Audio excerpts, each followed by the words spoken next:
C'est-à-dire que c'est la colère quand je suis fâchée. La petite pluie, à cause que l'été, la pluie, c'est en forme de petit thé. Est-ce que toi, ta pluie est en forme de petit pic quand tu la ressens dans ton Oui. cœur? Oui. Et moi aussi, c'est pareil que je suis la pluie. Moi aussi, je me sens bas. Je me sens des pinouches. C'est pas des petites pinouches. Donc, toi, tu dis des fois la pluie, c'est comme des petites pinouches, puis ça fait mal. Oui, je suis comme des petites pinouches quand je suis à l'école, quand je pleure. La météo intérieure, pour moi, c'est un langage tout simple que les enfants comprennent à partir de 3 ans, qui rejoint aussi les adultes. Puis c'est une façon, un langage qu'on peut se donner tout le monde ensemble, à la maison, à l'école, dans la classe, entre nous, entre collègues, pour laisser la place au vécu émotionnel, pour vraiment se connecter ensemble beaucoup plus facilement.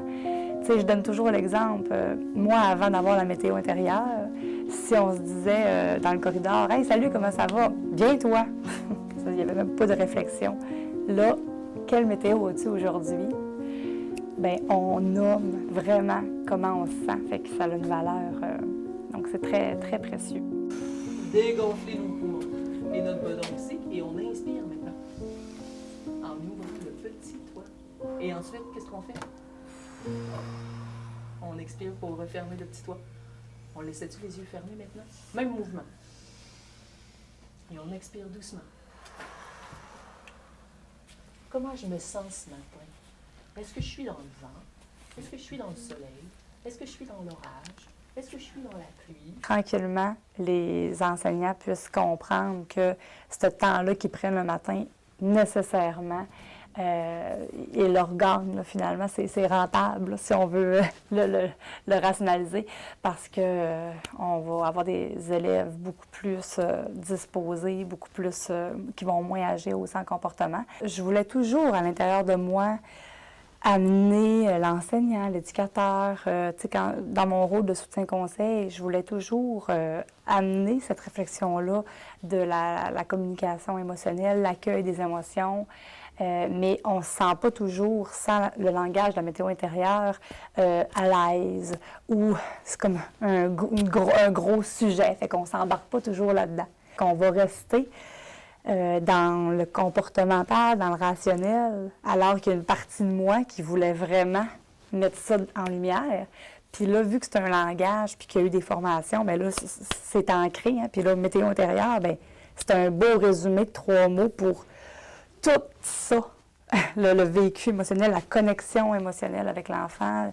Donc, ça me permet facilement de ramener ça à la surface dans mes discussions avec les collègues, les parents, vraiment facilement. Est-ce que tu les connais, toi, les météos inconfortables? Selon toi, ça serait quoi? C'est comme quand c'est la pluie, c'est triste, puis c'est pas confortable, puis je veux que personne vienne me voir. Oui, puis on aimerait ça les tasser, hein, ces météos-là. Mais est-ce que tu crois qu'on peut s'habituer à les vivre, ces météos-là? De plus en plus, là, je sens l'ouverture de vraiment implanter au quotidien la météo.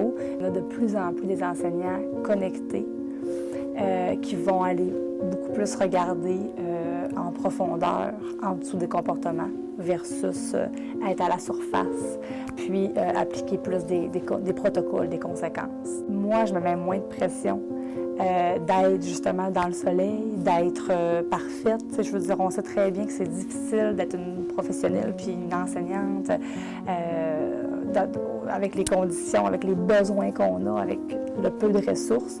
Fait qu'on s'en met beaucoup sur nos épaules. Je pense que ce que ça m'a apporté, c'est je me l'ai appliqué d'abord à moi. Je me permets de me connecter, je me permets d'avoir toute cette gamme d'émotions-là, puis les autres aussi qui ne sont pas là. Puis, j'ai moins de pression sur les épaules.